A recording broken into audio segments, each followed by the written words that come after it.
नमस्कार, welcome to Korea 247। मैं हूं Prashant Dhawan. Now recently US president Donald Trump ने एक बहुत बड़ी बात बोल दी।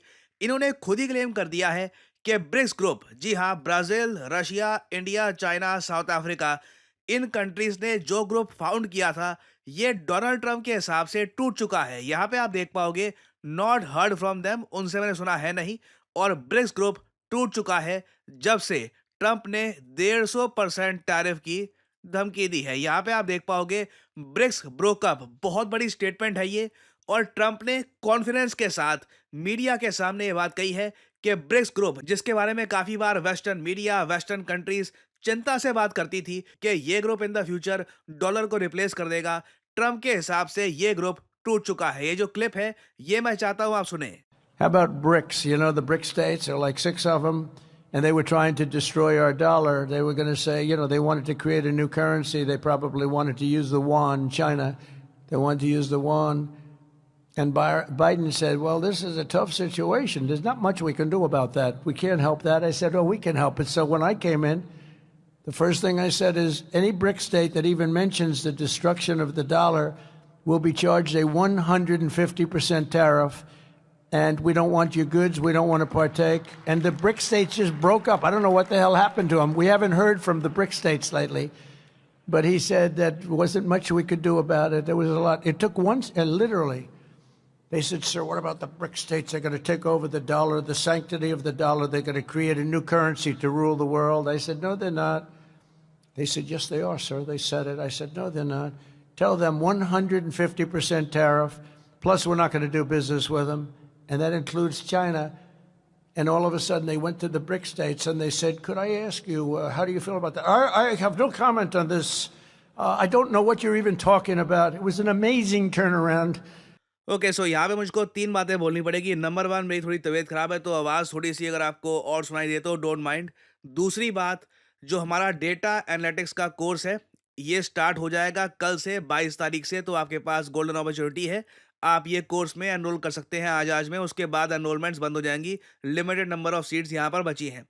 तीसरी बात यहाँ पर ये आती है कि नहीं, डोनाल्ड ट्रंप ने ब्रिक्स को नहीं तोड़ा है। ये जो यहाँ पर ट्रंप अपने लोगों के सामने बात कर रहे हैं कि द ब्रिक्स ब्रोक अप, ऐसा कुछ भी नहीं हुआ है। उल्टा मैं कहूंगा, रिसेंटली जैसे आपको पता है, 2025 का G20 समिट होस्ट कर रहा है साउथ अफ्रीका, और यूएसए ने यह समिट बॉयकॉट कर दिया है साउथ अफ्रीका को सबक सिखाने के लिए। नाउ यूएसए के इस मूव की वजह से ना, ब्रिक्स ग्रुप की इंपॉर्टेंस और जरा बढ़ गई है, और जरा कंट्रीज हैं आज के समय जो ब्रिक्स को ज्वाइन करना चाहते हैं। फॉर एग्जांपल, इंडोनेशिया को अगर हम देखें, the country with the largest Muslim population in the world, Indonesia इसी साल ब्रिक्स को ज्वाइन कर लेगा। ब्रिक्स का समिट इस साल होना है ब्राजील में, और यहां पे बताया जा रहा है कि इंडोनेशिया 10वां मेंबर बन जाएगा ब्रिक्स का। ब्राजील ने ओपनली इनवाइट किया इंडोनेशिया को, तो this is a huge addition. तो कहीं से भी ब्रिक्स टूटता हुआ नजर नहीं आ रहा। हाँ, ये बोलना पड़ेगा कि एक टाइम में जो ब्रिक्स में बात उठा करती थी कि ब्रिक्स की करेंसी आएगी, ये बात आज के समय कोई नहीं कह रहा। No one is talking about a BRICS currency. Recently Bharat के मिनिस्टर पीयूष गोयल साहब ने यह बात भी क्लियर कर दी थी कि आप इमेजिन करके देखिए इंडिया के पर्सपेक्टिव से, कि क्या हम एक ऐसी करेंसी बनाना चाहेंगे जहां पर चाइना की इन्वॉल्वमेंट हो। Imagine sharing a currency with China, impossible to think. इन्होंने सीधा सीधा यहाँ पे वर्ड डाल दिया है, इट इज इम्पॉसिबल। तो कोई भी ब्रिक्स की करेंसी नहीं आने वाली। और ऐसा नहीं है कि पीयूष गोयल साहब या फिर जयशंकर साहब ने यह सब बोला है डोनाल्ड ट्रंप की धमकी के बाद, ऐसा बिल्कुल नहीं हुआ। आप साल 2023 में भी देख लो, तो डॉक्टर एस जयशंकर ने क्लियरली कहा था कि कोई भी ब्रिक्स करेंसी बनाने की पॉसिबिलिटी नहीं है। यहाँ पे आप देख पाओगे वीडियो, ये जुलाई 2023 की है। उस वक्त यूएसए में इलेक्शंस कंक्लूड नहीं हुए थे, उसी वक्त जयशंकर साहब ने यह कहा था। There is no idea of a BRICS currency, if I understood your point rightly. That currencies, to my mind, will remain very much a national issue for a long time to come. और जो stance India का था, same stance आप देखोगे Russia का रहा है। Russia ने भी ये बात बोली है कि no plan for a common currency, और कोई भी हमको डर नहीं है डोनाल्ड ट्रंप के टैरिफ्स का। नाउ डोनाल्ड ट्रंप फिर बार बार ये क्यों कह रहे हैं कि ब्रिक्स को खत्म कर दिया मैंने? ये बात ट्रंप अपने वोटर्स को, अपनी ऑडियंस को यूएस में बताना चाहते हैं कि ये कितने सक्सेसफुल है ट्रंप की टैरिफ वाली नीति, जिसकी वजह से बाय द वे अमेरिका में आज के समय इन्फ्लेशन लगातार बढ़ती जा रही है। और अभी तो ट्रंप ने जम के टैरिफ लगाए नहीं है। इन द फ्यूचर आप देखोगे यूएसए में महंगाई बहुत बढ़ने वाली है, तो कहीं ना कहीं ट्रंप को अपनी पब्लिक को यह आश्वासन भी देना है कि जो मैं कर रहा हूं इंटरनेशनली उसका इम्पैक्ट भी आ रहा है। अमेरिकन लंबे समय से देखना चाहते थे कि ब्रिक्स ग्रुप टूट जाए, तो ट्रंप एक तरीके से अपने लोगों को कह रहे हैं what I am doing is working, चाहे रियलिटी वैसी बिल्कुल भी ना हो। मगर ट्रंप बार बार ये कह रहे हैं कि जैसे ही मैंने देखो अगर ब्रिक्स पे टैरिफ लगा दिए, ये सब गिड़गिड़ाते हुए मेरे पास आएंगे और बोलेंगे प्लीज टैरिफ हटा दो, और ब्रिक्स बिल्कुल खत्म हो चुका है। कुछ दिन पहले भी आप नोट करना ट्रंप ने सेम बात कही थी। I don't care, but was put there for a bad purpose, and most of those people they don't even want to talk about it now. They're afraid to talk about it because I told them if they want to play games with the dollar, then they're going to be hit with a 100% tariff the day they mention that they want to do it, and they will come back and say, we beg you not to do this. BRICS is dead since I mentioned that. BRICS died the minute I mentioned that. अब एक बार को यहाँ पे आप कह सकते हैं मगर डोनाल्ड ट्रंप कितने कॉन्फिडेंस से बोलते हैं कि ब्रिक्स इज डेड। ब्रिक्स तो उसी वक्त मर गया था जब मैंने बोला था कि मैं लगा दूंगा टैरिफ। देखो मैं ट्रंप के बारे में आपको ये बता दूं, जब बात आती है इंटरनेशनल संगठनों की, इवन काफी हद तक बेसिक ज्योग्राफी की, इनको काफी बातें पता नहीं है। फॉर एग्जाम्पल इधर आप देखोगे इस क्लिप में ट्रंप ये बोलते हुए दिखेंगे मुझे पता नहीं था कि चाइना भी ब्रिक्स का पार्ट है। इतने लंबे समय से ब्रिक्स के बारे में स्टेटमेंट देते रहे, इन्होंने खुद बोला मुझे पता नहीं था कि चाइना भी ब्रिक्स में आता है। ये सुनिए इनकी जो स्टेटमेंट है। The BRICS nations, I think that's breaking up very rapidly. We said that if they're going to go in and do anything to undermine the dollar, that includes China.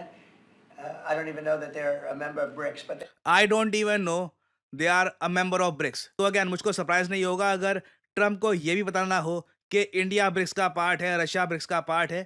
इनको एक टाइम पे लगता था कि European देश Spain BRICS का part है। they had a few nations get together to try and play cute. And I said we're going to put 100% tariff on everything. तो इनको बस ये लगता है कि कुछ ग्रुप ऑफ कंट्रीज इकट्ठा हुई हैं और ये डॉलर को खत्म करना चाहती है। इनके हिसाब से इनके माइंड में ब्रिक्स बना ही डॉलर को खत्म करने के लिए है और कुछ ब्रिक्स कर नहीं रहा। तो अगेन ट्रंप को बहुत ही लिमिटेड नॉलेज है इसके बारे में।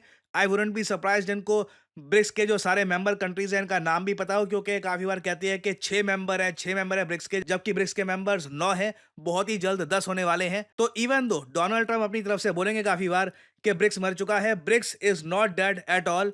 इस साल ब्रिक्स का समिट भी होगा और इवन दो डॉलर को रिप्लेस करना कोई एक एजेंडा नहीं है, मगर ब्रिक्स कंट्रीज डेफिनेटली जो लोकल करेंसीज में ट्रेड होता है इसको आगे और ज्यादा प्रमोट करेंगी और उसमें यूएस जरा कुछ कर नहीं पाएगा।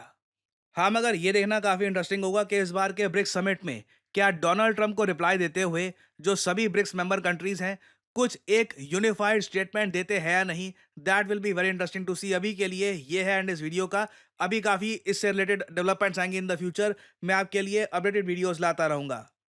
नाउ देखिए, अगर हम बात करें न्यू एज जॉब्स की, तो आपने एक बात नोट करी होगी, चाहे आप naukri.com पे चले जाइए, कहीं भी चले जाइए, आपको एक चीज दिखेगी कि कॉन्स्टेंटली लोग, बैंक्स, वेरियस ऑर्गेनाइजेशंस, सब लोगों को डेटा एनालिस्ट चाहिए। तो आप अगर ग्रेजुएशन कर चुके हैं, समझ नहीं आ रहा आप करियर में आगे क्या करूं, क्या मैं करूं जिससे मेरी पहली जॉब लग जाए, वर्क एक्सपीरियंस मुझको यहां पर मिले and I can finally kick start my career, data analytics can be a great option for you. आपको करना सिंपली क्या है, कमेंट सेक्शन में जाइए, यहाँ पे आपको लिंक मिल जाएगा, इस लिंक पर करिए क्लिक।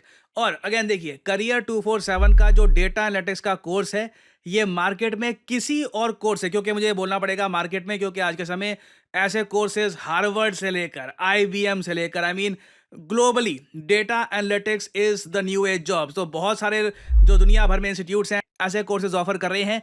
करियर 247 का कोर्स स्पेशल यहाँ पर इसलिए है क्योंकि पहली बात तो यहाँ पे आपको मिलती है लाइव क्लासेस। बाकी कोर्सेज में क्या होगा, प्री रिकॉर्डेड लेक्चर आपको मिल जाएंगे, टूल्स मिल जाएंगे और आपको बोल देंगे कि जाओ ये यहाँ पे SQL, एक्सेल, पांडास, ये सब चीज़ें जो हैं खुद अपने आप सीखो। करियर 247 आपको देता है live classes, 260 hours of live classes. और सिंस हम लाइव क्लासेस दे रहे हैं, ऐसा नहीं है कि हम अनलिमिटेड बच्चों को एनरोल कर सकते हैं। हमारे यहाँ बैचेस बनते हैं, 100 सीट्स होती हैं उसमें एट मैक्स, उससे ज़्यादा बच्चों को हम एक बैच में नहीं डालते। तो अभी देखिए हमारा नया batch, fresh batch from class 1 start होने वाला है 22 फरवरी 2025 से। एक बहुत अच्छा मौका है आपके पास अपना करियर स्टार्ट करने का एज ए डेटा एनालिस्ट। आपको सिंपली क्या करना है, इस वीडियो के यहाँ पे कमेंट सेक्शन में जाओ, यहाँ पे लिंक पर क्लिक करो, अपना नाम, ईमेल आईडी, नंबर और यहाँ पे डिस्काउंट कोड आपसे मांगेंगे, यहाँ पे PG10 डाल देना, नहीं तो बाद में आपसे ज़्यादा पैसे चार्ज किए जाएंगे इस कोर्स के लिए। Make sure to add the discount code PG10 और करियर 247 के कंसल्टेंट की तरफ से आपको कॉल आएगा। आप उनसे सवाल पूछ सकते हैं कि किस तरीके से अपना करियर आप स्टार्ट कर सकते हैं as a data analyst. So इसी नोट के साथ यह है वीडियो का अंत। Thank you for listening and as I always say, may the gods watch over you.